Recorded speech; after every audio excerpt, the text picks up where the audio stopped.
Hello friends, we are running a series on short fiction as you know, and it has gone on for a number of months and perhaps across the year, and a segment of important authors has been covered under it, and it was basically thematically there about the 19th century life, but then we know that the 18th century life flows into the 19th century and the 19th century life flows into the 20th century.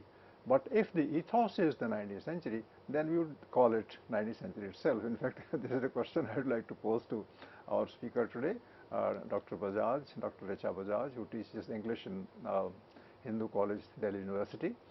And under this series, today's discussion is about Virginia Woolf, who has also been covered as a novelist earlier in another series. And it's a person who writes creative stuff like fiction, long fiction, novels, for instance. She also writes short fiction, and she's a thinker. And she is not exactly a modernist thinker, but a modern thinker, a thinker who believes in equality, believes in freedom, believes in choice, and she's a feminist, one of the important feminists of the 20th century. So all this is rolled into one, which is Virginia Woolf for us. And today we will be discussing her short stories. Professor Bajaj will, initiate the discussion. We'll continue with it. We'll elaborate the points that she has to make, and let's see what we understand by it. But as a beginning query, I would say whether her fiction, long or short, is intertwined, or are they independent genres so far as she is concerned? Yes, two things that you raised the point immediately in the beginning. One about historicity, in the sense that about the historical time that one is a part of, and how much of the 19th century moves to the 20th century, and particularly in the case of Virginia Woolf. And the second, whether her short fiction has any relation with the long fiction. So I'll take the first one first. See, Virginia Woolf is born in 1882, so she's very much a part of the 19th century life. Her formative years are those of the 19th century. In fact, she was deeply influenced by the works of Russian writers, Tolstoy, Dostoevsky, Chekhov. These are some of her favorite works, even though she did not agree with, for instance, Dostoevsky's political position, where he supported the regime, in Russia to some extent. She was very interested in his, in his depictions of psychological stuff, and psychological realism. Although she also mentions at some places that Dostoevsky took it to extremity, and this kind of tumult that you see in the lives of his characters is they are also driven to extremity. So she would not take that path, and yet the working out of the character's mind is something that she was very deeply interested in, and Dostoevsky in a way helped her form that that framework. From Tolstoy, I think she learned the idea of realism. As much as we try to put her in the modernist frame and say that this is a rejection of realism, I think very often Woolf has spoken about the debt that the modernists have towards the realists of the 19th century, who helped them frame an argument, and without that sort of a base, she says the flight would also be impossible, in the sense that realism may be the beginning point in Woolf, but it is certainly not the ending point, in the sense that characters are a part of a world which is very realistic, but then soon soon she takes the narrative off the very material concrete reality and takes it in the realm of imagination, consciousness, and so on and so forth, I think. So this is something which is very important in Woolf. In And fact, I thought that she was basically a person who focused on psychology, then on society. But then I had to change my opinion, and your insight into her realism, as you call it, she is not referred to as a realist writer. right, she's not. But then, if she is taking that kind of interest in reality, I think it's because of this that she is popular, and she's also a feminist. Right. I think she believes that reality needs to be concretized somewhere, or at least in her case, the setting is realistic, very realistic to the, and when the beginning of her story, if you notice, is always very close to any realist text, wherein she discusses, or she depicts rather, the chair, the table, the mantelpiece, the fire going, the book that she's reading. And then with this, once this setting is based, isn't it almost Balzacian also, in that sense that Balzac, for instance, spends about 40-50 pages just outlining a boarding house, in his novel Old Goriot, and then the boarding house starts to brim with life when people come into being. So I think she spends her initial bits on concretizing or realistically projecting the setting, and once the setting is set, then she doesn't stay in that setting, then she moves out of it. Then the mind takes its own flight and moves in fantasy, moves in imagination, moves in memory, comes back to the point. So the realism or the realistic detail that she has already painted for us, or depicted, that becomes a point of return in her novel, in her novels and short stories, in her fiction in general. That becomes a point of return and a constant reference point, which is actually a reminder that the person is still in this moment. Much of her works is about different time periods, right? So in order to go, so when she takes a leap into, for instance, memory or imagination, then she needs to come back, right? And so once the realistic setting is there in place, then it becomes easier for her to pin this character back to the present. So suppose I say that memory itself is a tool of realism, would you agree? I think so, but in realism, again, you see the outer reality. See, if I were to talk about modernism and realism in that sense, then I'd say that in realism, the external reality has a very great role to play on the lives of the individual. It deeply impinges the life and the mind of the individual, and remains as much as in focus, if not more, in a realistic text. But in modernism, even though this external reality is all too present, it is never given a lot of emphasis. It's not the area of exploration. The area of exploration is always the mind, on which the impact is there and which is trying to grapple with it. Often modernism in that sense could also be a sense of escapism. But you see, what would maybe we expect different things from writers, but Virginia Woolf is born in 1882 and she's lived through the First and the Second World War. She dies in 1941, when she takes her own life. So she's literally in two world wars, and the external reality, the writers, I think it's also got to do with evolution to some extent. One, the reality is too daunting, but two, also how literature has also moved, or found, in that sense, made a leap. Because Virginia Woolf, and in her essay Modern Fiction, also mentions this, that how we need to now, we've reached a stage in literary writing where we need to take certain things for granted. And what was important for the 19th century writer to discuss and to depict is no more important, because we already know it, because it's so much with us. Right? The world is so much with us that we really don't need to depict the world, but depict how life is actually lived, because she felt that we were also being constrained by the conventions of writing of the 19th century.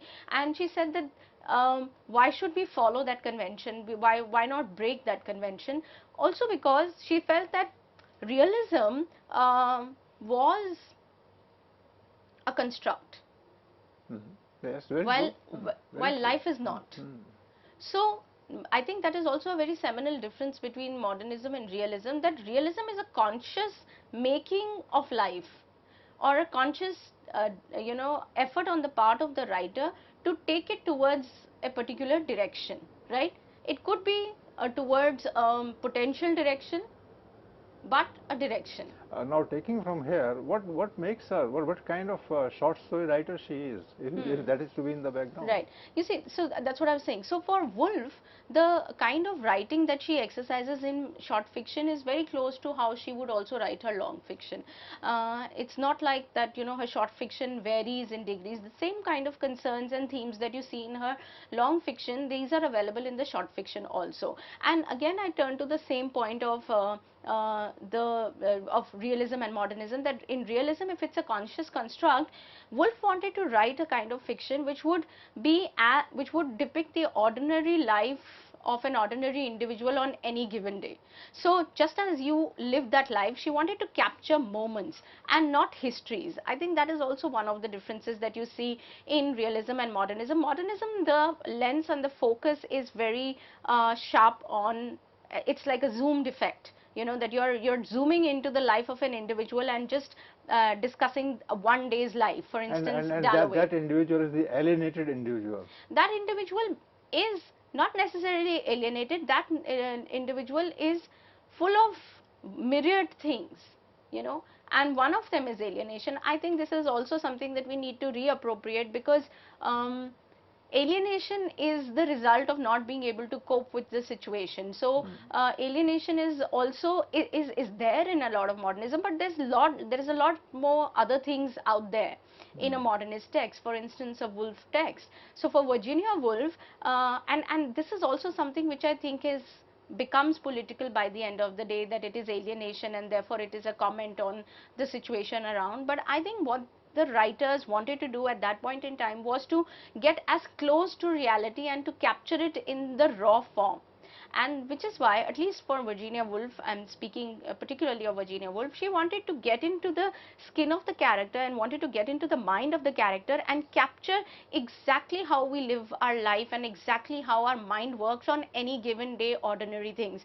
Which is why her stories, you would find, are very uneventful, particularly the stories and not the novel, because in novels there is scope for some kind of a history. In novel, you know, a series of uneventful events also get together to form and say something, but in a short story there is not much scope. So I'd be discussing two stories in my next lecture, but right now I'm taking you to a generalized discussion on both the stories. But you will find that each of a story really does not have much action. There is not much event going on. The character is, you know, there is something, some moment, some point that triggers other things. You know how our mind works, that we see something and then we move from one narrative to the other. We see something, it reminds us of something else, we move into that world, then we move to a memory that is associated with that thing. So we latch on to associations, and a series of associations get tied together till we don't know how we reached where, right? So there is the digression as a very important tool in, or a very important way through which our mind works, right? It keeps making these vague, indirect associations, and then there is a pattern that emerges. So in the short stories of Virginia Woolf, where there is one particular episode or one particular happening really leads to the characters, it becomes like a trigger that triggers other memories, other set associations, and brings them all into the fold of this one point.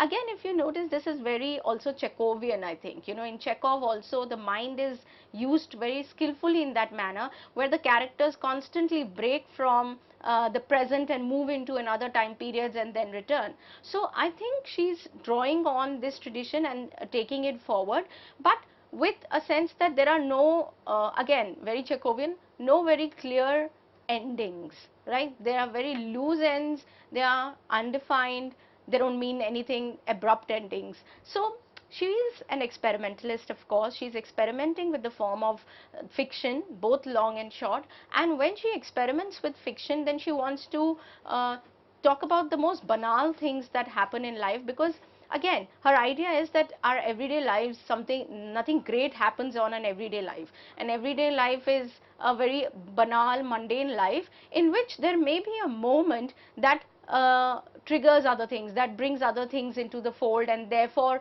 they come into focus. And so she's also very very interested in using these symbols, different kinds of symbols that project this kind of a layer of the mind. You use a very evocative word, triggering.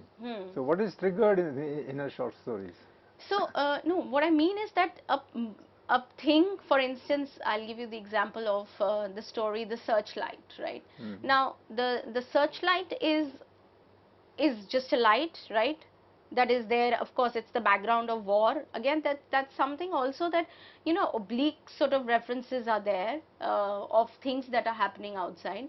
But to talk about the searchlight, she mentions the searchlight as a searchlight becomes a kind of a symbol and a trigger in the mind of, because it just, the searchlight, when it comes on at night, when it comes on certain things, then it focuses on it, it's more like the light in focus, right? So it's a spotlight. So a searchlight is, she is using the metaphor of a searchlight as a spotlight that lightens or brings to light certain things, but the searchlight keeps other things in the dark. Now she says this is how, for instance, art works. She's actually talking about the art of storytelling, which is selective in nature. In a short story, you pick up certain things, you leave certain things out, right? Certain things come in the focus and there are others which are left out. Why they are left out? They could have been other things which could come to the light, but then that is the prerogative of the writer to choose certain details and to focus on them. And so the searchlight becomes a trigger that takes this character in the story to a past happening of where her grandfather was working with a telescope.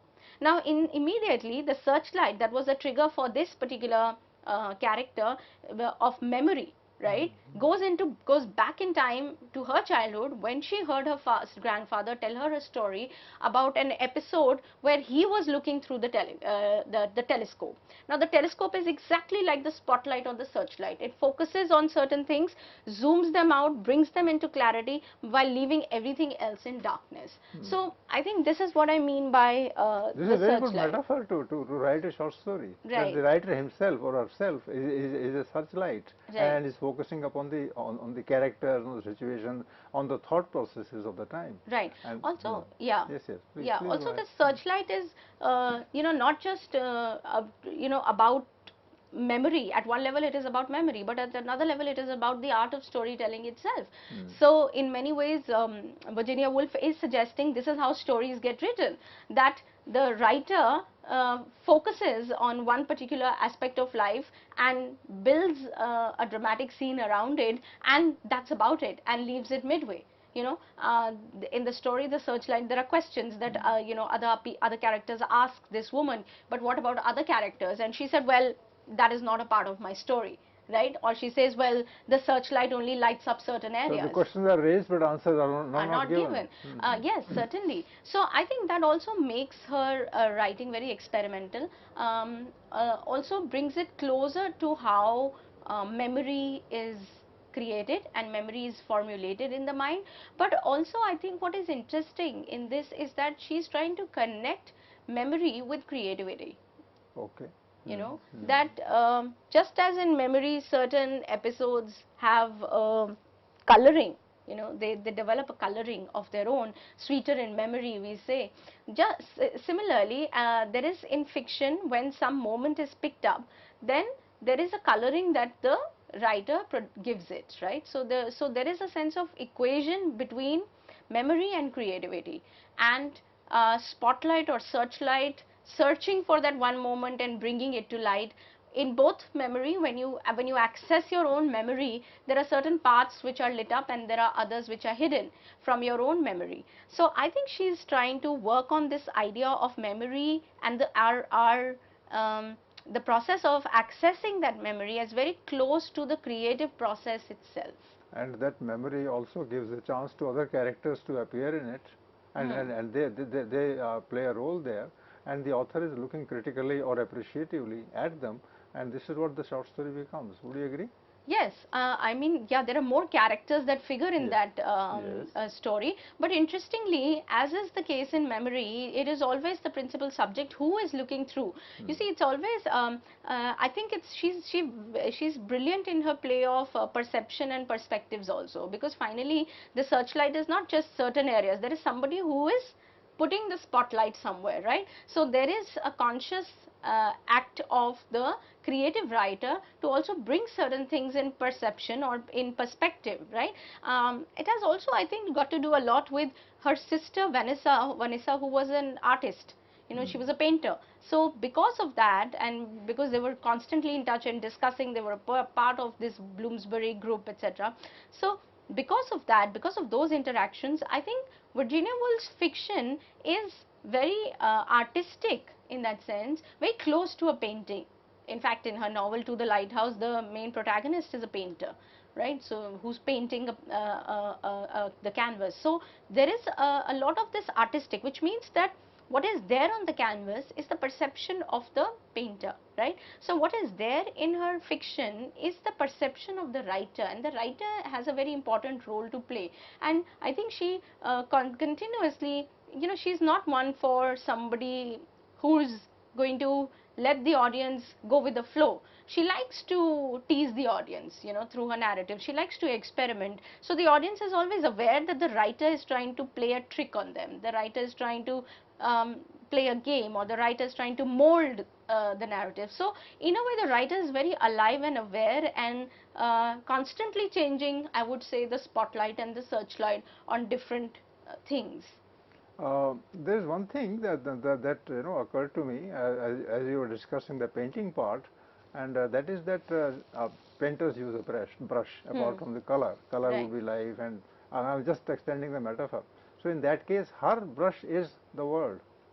Would you agree? Yeah, I think her painting is the world, but again, not the world, only one part of the world that she plans to focus on. She's lit that one world, and she can, and you know, then, so I think she's playing this trick of lighting one world, then another world, and then a third, and then asking the reader to make a sort of a connection. Another way of looking at it could be that she builds a sort of a montage, you know, different pictures put together and let them connect on their own, because they don't connect otherwise. The writer is not going to necessarily try and connect. So I think this is most evident in her novel Mrs. Dalloway, where, you know, there are parallel narratives going, where these two narratives have no connection, but yet there is a connection. So I think that is also something that she's able to do a lot in the novels, like parallel narratives. In the short story, she just picks up these moments, different moments, and puts them together.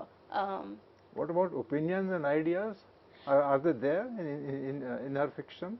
Yes, very much. You know, she's actually, to anyone's not surprise, I would say, but a lot of people who take her to be a modernist writer forget that she was a very, she was a pacifist and an anti-war sort of a writer who didn't believe in the politics of war. At the same time, she was very critical of the upper class living, even though she was born in a well-to-do family and an affluent family. Even then, you know, she looks at this world. It's almost, you know, it's almost like how, if I may make in the Indian context that comparison, how Premchand talks about Shatranj ke khiladi, and the world is, you know, Rome is burning, and so it's that kind of an image that she's able to convey through her works, that you know, there are people who are meeting up for clubs and parties and stuff, while the world is burning in the two wars. How can she not be political? She's literally writing in the period of the war. It's and such historical time periods compel any sensitive writer to take a position,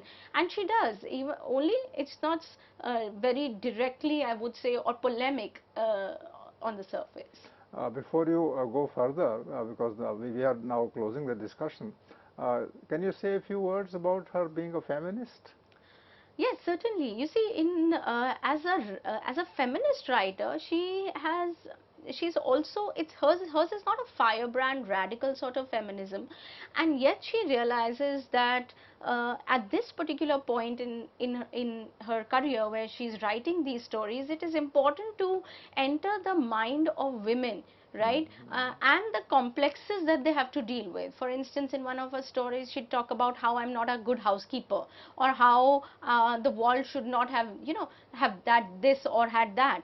At the same time, what is very interesting as a feminist writer or as a woman writer is the fact that she is able to talk very minutely about things. She's able to observe very minutely the surroundings, and I think without bringing in herself, or without bringing in the ego that comes with the writer. So I think it's a different sort of a narrative. Also, she was not much of a believer in very you know, very strict gender roles. So she always considered herself to be a very fluid identity, you know, considered herself to be a very fluid person who could be androgynous, and this is most visible in the novel Orlando that she wrote, that she's trying to experiment with androgyny. In the stories, of course, there is a sense of the exterior that one is living, and the interior life that one is living, which may be at loggerheads. The exterior dress that you're wearing and the internal person that you are, they may not go with one another. So I think she's trying to very subtly bring up these problems of being a woman. That's Uh, something that I'd like to So say. friends, at the end of the discussion of the first part of the lecture, Professor Rita Bajaj has talked about the individual author who took inspiration from the 19th century realists, but she had her own domain to pursue, to depict, and to live in, and that she did, aesthetically in a very satisfying manner. And she also, as Dr. Bajaj has pointed out, apart from being a realist, she is also a person who focuses upon the mind, the memory, the impressions that a person has, and her short stories are not ending. They generally remain, they flow into there's something else later. And these points have been raised very creatively by Dr. Bajaj. So let's wait for the second part of the discussion. Till then, thank you.